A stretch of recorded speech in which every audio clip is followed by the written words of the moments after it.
it's really important that we care about cultural competence in healthcare delivery, because we all can look around us and see how the United States is changing. And just the number of foreign-born individuals that now reside in our country is amazing. I'd love to rattle off those statistics, and I do have them, but not in the top of my head, but it's an amazing amount of diversity compared to when I was growing up. So if we are practicing healthcare, we are going to have individuals that have different belief systems, and they have different beliefs about health and the meaning of health and the meaning of rehabilitation. And so we have to adjust the way we practice. I think it's very important that we do address issues related to culture and cultural sensitivity and engagement so that we can be the most effective healthcare practitioner that we can be. When I think of cultural competency, I think of it as a lifelong process. We never arrive at being culturally competent. There is always something that we need to learn. There's always something that we don't know. I think it's just so important to be curious about somebody's experience. Each person's different, and that's their culture, and just respect it. And I would almost say it's more cultural respect and acknowledgement than just the humility part, because it's that interchange. Cultural competence, there's so many words that describe it: cultural sensitivity, cultural humility, and we throw that word around. But a lot of times students may think of it as something I can take a course in and I'll get an A and then I'm culturally competent. And that's not the way it works. When I think of culture, I mean, traditionally people think of race and ethnicity, but I think there's an awful lot more going on in culture, and really culture could be our differences in so many ways. Is it gender, language? Is it socioeconomic status? Perhaps it's sexual orientation. We talk about work cultures or culture and environment. So really there's so many different definitions of culture, and in a lot of ways I think it's important that individuals recognize what their own culture is and appreciate that there's many different types of cultures out there that we have to be sensitive to, not just differences in race and ethnicity. When I hear the term cultural competency, quite frankly, I cringe.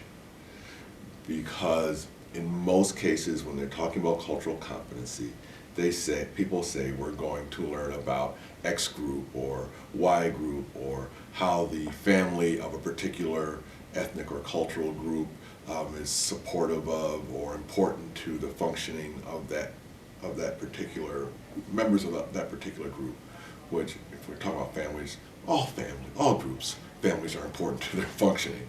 So I really cringe at that, because people are not necessarily interested. My experience has been people are not necessarily interested in thinking about cultural competency from their perspective or what I have to do. It's learning about something else. We can have a lot of information about specific immigrant and refugee populations, and those can be learned, elsewhere. That's not about being educated in cultural competency, in my opinion. It's rather about understanding your reaction, our reactions, our professional conduct that relates to who we are and how that sort of comes about in responding to some of these different populations' needs. A lot of times that we've been thinking it's about learning about other culture, but I think it's important to start where I am and where we are in historical sense. That allows us to define who they are and who we are, and the separation between the two. I think cultural humility is that I don't need to give up my cultural beliefs to respect your cultural beliefs. I can ask you questions about your culture, your beliefs, your religion, your traditions, the rituals that you want. A provider who's interested in quality outcomes for my patient, I need to be able to respect them and work with them. First thing about cultural competency, I have to be willing to look at self. What is my piece? Where do I come from? How does my upbringing or my cultural experience impact or influence the way I see the other individuals, I see their place in the world, or I see the issues that are impacting or affecting them, I've got to start with myself first.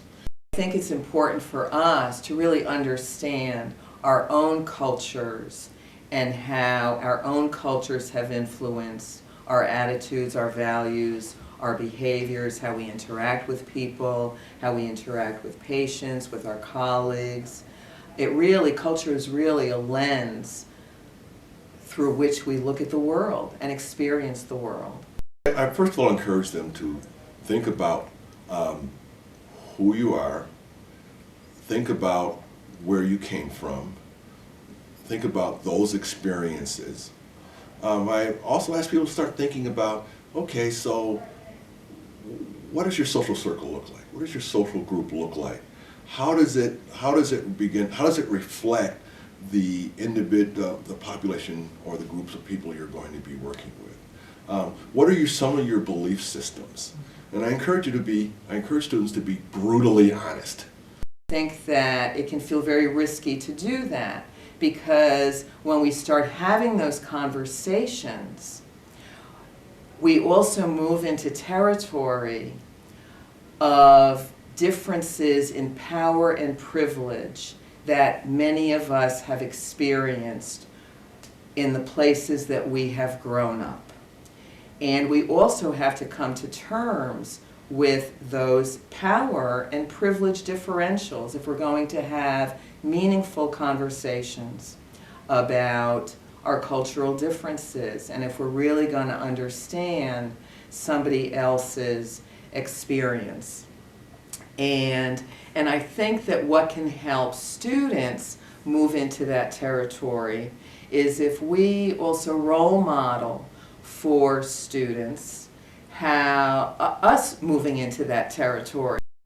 I may see behavior that I think is discriminatory or prejudicial because of my life experience as a member of that particular group, and other people may not. And so, are you gonna hear that? So I think that that kind of work is important. Being able to sit down and being able to hear another perspective and be honestly willing to explore and to share, and know that initially that there may be some reticence, because I may not know you, I may not know where you're coming from, and I need to feel safe in order to do that. Healthcare providers, very often we're going to find ourselves in situations where we're working with individuals from underserved populations. And it becomes really paramount at this point to consider partnership. There can be a perceived power differential between the healthcare provider and the healthcare recipient. And the more that we can partner with individuals and communities, the more we can decrease this power differential and really work together. Everyone should be able to access the quality health care, regardless of their social or economic status. Access to quality, culturally competent health care is a social justice issue in our country, and that people have a human right to affordable, accessible, culturally competent health care. And unfortunately, it's a human right that we have not yet realized in our country.